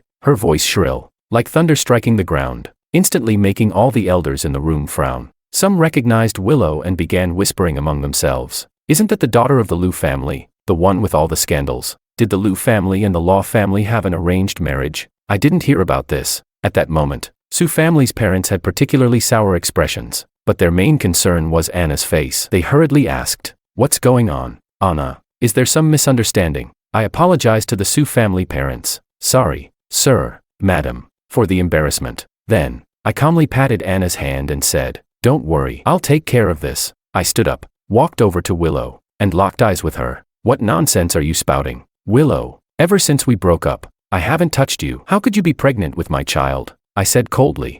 Willow, however, continued confidently, "It's because you froze your sperm at the hospital. I used it, and successfully got pregnant. It's your child. How can you deny it?" I couldn't help but laugh. "Frozen sperm? That's laughable. Willow, do you really think I don't know everything?" I said, pulling out my phone and playing a video. In the video, a man and a woman were tangled together, and the sounds were incredibly lewd. It was clear that the man and woman were Makoto and Willow. Willow's eyes widened in shock, and her voice trembled in fear as she asked, "When did you get this video?" I replied casually, "Yesterday. Makoto sent this to me, hoping to blackmail me for some money. He said if I didn't pay, he would release the video and ruin your reputation. But he overestimated your worth to me. I couldn't care less about what happens to you, so why would I waste money covering it up?" Chapter 20. Willow's legs buckled, and she collapsed onto the ground. She knew very well that the person she had slept with that night was Makoto, as he had threatened her. Yet, she still came here, trying to make me admit the child was mine. The sperm freezing story had been her idea in the first place. At the time, she didn't want a child, so she pretended she was focused on her career and didn't want kids. convincing me to freeze my sperm. But deep down,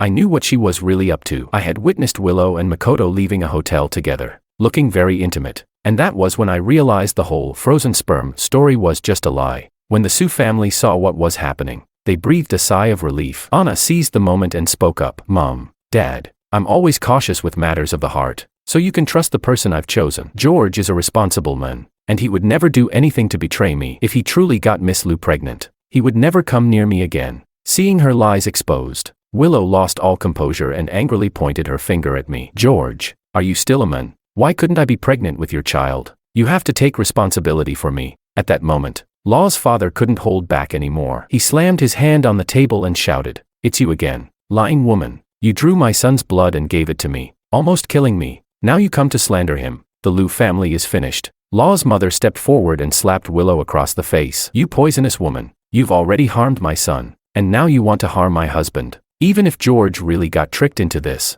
we won't spare you. You'll never step into our Law family door again." Willow, humiliated in front of everyone, turned pale, staring at me with a venomous look. "Fine, George, if you're going to be so heartless, I'll die right here in front of you." With those words, she turned and ran out the door. A sense of dread washed over me. I exchanged a glance with Anna, and we immediately rushed outside. We feared that Willow might try to commit suicide in front of everyone, which would cause a media storm and put pressure on both the Su and Law families. We searched for her for a while, thinking she had gone home, but just minutes later, someone downstairs shouted, "Come quick, someone's about to jump off the building." On the rooftop, Willow was sitting on the railing, looking tormented, alternately crying and laughing, her expression wild and manic. Anna and I, upon seeing her, felt a heavy knot in our hearts. I stepped forward, trying to reason with her. "Willow, stop messing around. Your life is yours. If you want to die, no one's stopping you, but don't say it's because of me." The cold wind blew through her disheveled hair, making her face even paler. Turning back, she clenched her teeth, as if she wanted to bite me.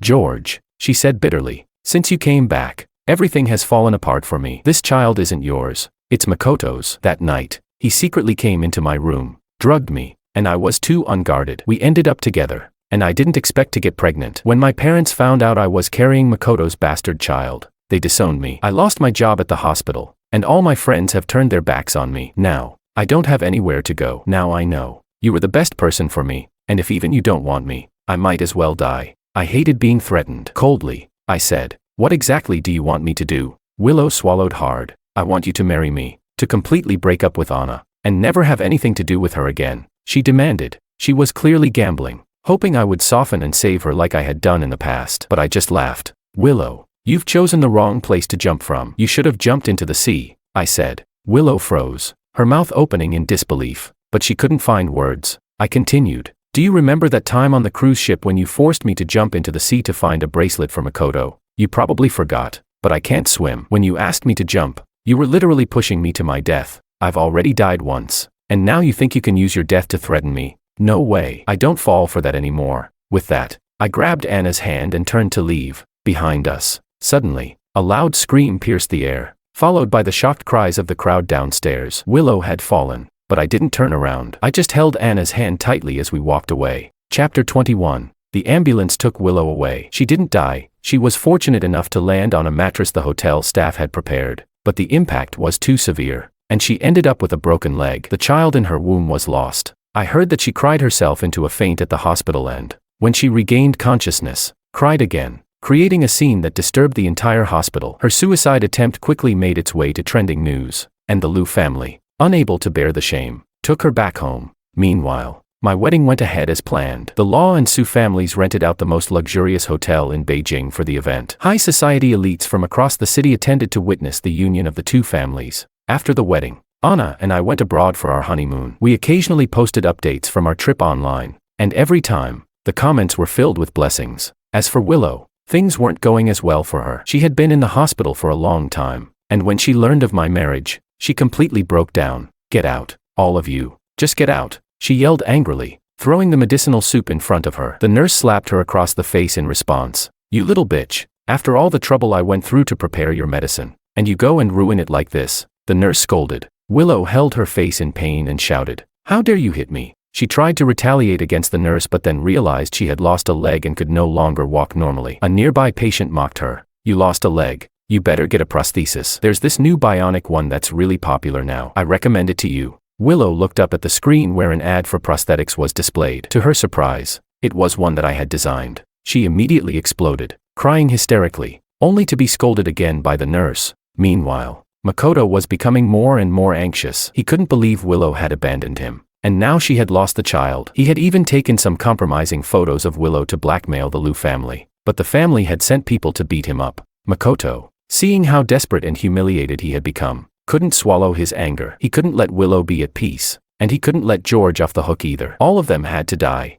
Consumed by hatred, Makoto wandered into a bustling market, took advantage of the chaos, and stole a cleaver from a vegetable stall. He vanished into the crowd. I had just finished work abroad and was preparing dinner with Anna when a news headline appeared on my phone, taking over the screen for several seconds. I looked down and froze. Willow and Makoto's names were once again in the news. The headline was explosive. Liu family's daughter kills intruder Makoto in the middle of the night. I stopped cooking the noodles and opened the trending news to read more carefully. Apparently, Makoto couldn't accept Willow abandoning him and had broken into the Liu family home in the middle of the night. He threatened her, demanding money, and told her that if she didn't comply, they would both die together. But what he didn't know was that Willow had long since hated him. After exchanging insults for a while, the two of them began to fight. Due to her injury, Willow was easily overpowered by Makoto. He laughed maniacally, thinking he would continue tormenting her. But in the next second, Willow, in a desperate move, stabbed him in the heart with a knife. After accidentally killing Makoto, she tried to flee but was immediately caught after the neighbors reported her to the police. The Liu family had completely given up on Willow and shifted their focus to supporting her younger brother. Willow was sentenced to life imprisonment, but because of the mental health evaluation from the Liu family that showed she had serious psychological issues,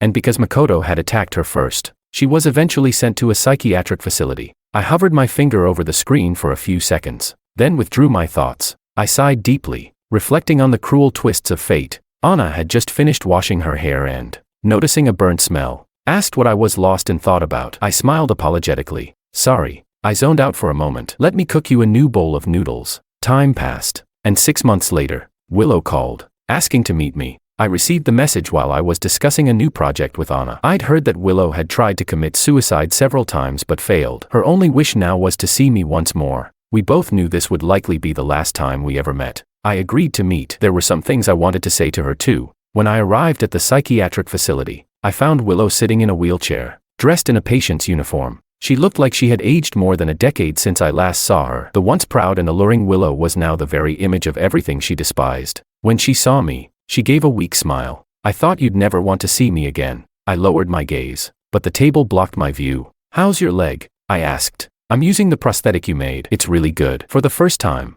I realized just how amazing you are, she replied. We both fell into silence. Willow gazed at me deeply. I was now wearing a high-end custom suit, which made me look more intellectual and made it hard for anyone to take their eyes off me. I was now the head of the law group, the son-in-law of the Su family with a fortune in the billions, and a rising star in the tech industry. No one could see the timid orphan I once was. My life was going better than I could have ever imagined. My face, now matured, no longer carried the innocence of the past. It was calm, composed, and exuded confidence. Willow couldn't help but ask the question that had been haunting her. George, if we could go back, if I had never been involved with Makoto, would we be happy now? I didn't answer her. Instead, I responded, Willow, choices are made by people. It's not about the choice itself, but about who you are. Who you are will determine the choices you make. Whether or not there's a Makoto doesn't change the fact that you are who you are, and you would have made similar choices in the end. So, that question is meaningless. I showed her the wedding ring on my finger and smiled. My wife is pregnant,